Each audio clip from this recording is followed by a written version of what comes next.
What's going on, guys? This is Joe Young coming at you in another video for the week. So last week we moved some plecos into the rack system. So this week we'll probably move the Starlight plecos outside in the rack. I only have like maybe a few of these guys. I'm gonna probably move a trio into the rack system for breeding purposes, and one of the females into the Discus slash Angelfish tank, just to kind of have another trio. I have like a reverse trio kind of just in the mix, just to see if we get some breeding action going on. And here's a reverse trio that's going in the rack system. I already have a Starlight grow out tank outside, so I'm gonna go ahead and just combine the grow out Starlight plus the adult tier, just in case if they do breed, they'll just kind of all be in the same tank. So for this week, I'm gonna give you guys an update on my Planet Discus slash Angelfish tank. So it's been probably about 2 months since you guys have seen it.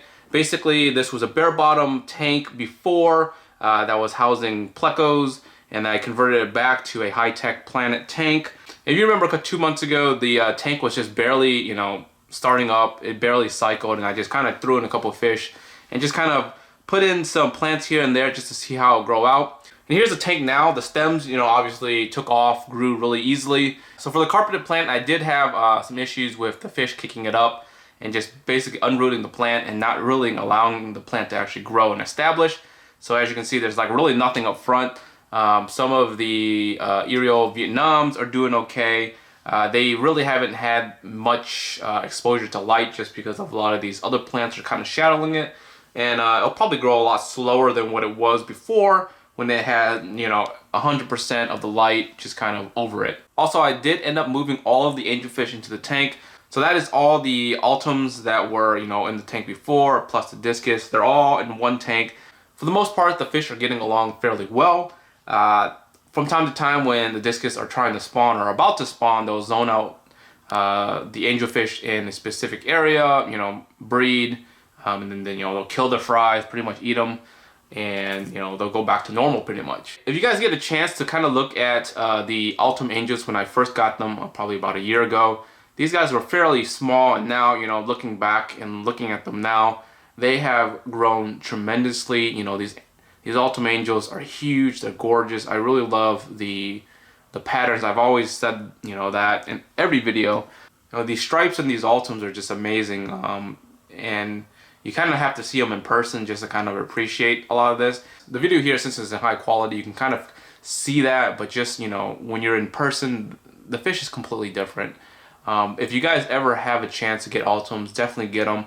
I was not really a big fan of angelfish, you know, for a long time, and when I saw these fish, I was like, man, these guys are really different, and you know, and really must try to keep them just to see, you know, how they are. And man, truly amazing fish along with the Discus. Obviously, this tank, a lot of it is housing, you know, just kind of plants to kind of farm a little bit, but I really want to keep it kind of like that Dutch style that I was going for like a long time ago. It's kind of getting there in terms of like the colors. But I really want to just really maintain it really well. You know, basically when the stems will grow, I'll trim it and kind of pull back any of the dead leaves and whatnot, and just try to keep it, you know, somewhat nice, just for, you know, presentation purposes. Just because a lot of the farm tanks I've had previously, it's just more I'll just let it kind of grow like jungle style and not really take care of it. But I really would like to have this, you know, even though it's a farm tank, I would still like to have it presentable. And that's why I actually put in a couple bristlenose plecos to kind of maintain the algae on the glass wall. You know, my previous tank, you know, one right next to it, I had a lot of algae on the wall just because I didn't have any algae eaters. You know, once I put in, you know, plecos, that kind of went away almost instantly. If you guys are interested in any of these stem plants, make sure you guys check out Purely Aquatic. I have plenty of them available here, as you can see. Actually, I did add in a few new stem plants to the website. I got some Rotella pink on the far right. It's not really pink yet, but as it gets closer to the light, it starts to kind of turn more of a reddish or a pinkish color towards the tip. Looks really nice, really different. I also brought back the mermaid weed that was growing back a while back. This was like years ago, probably 2 years ago.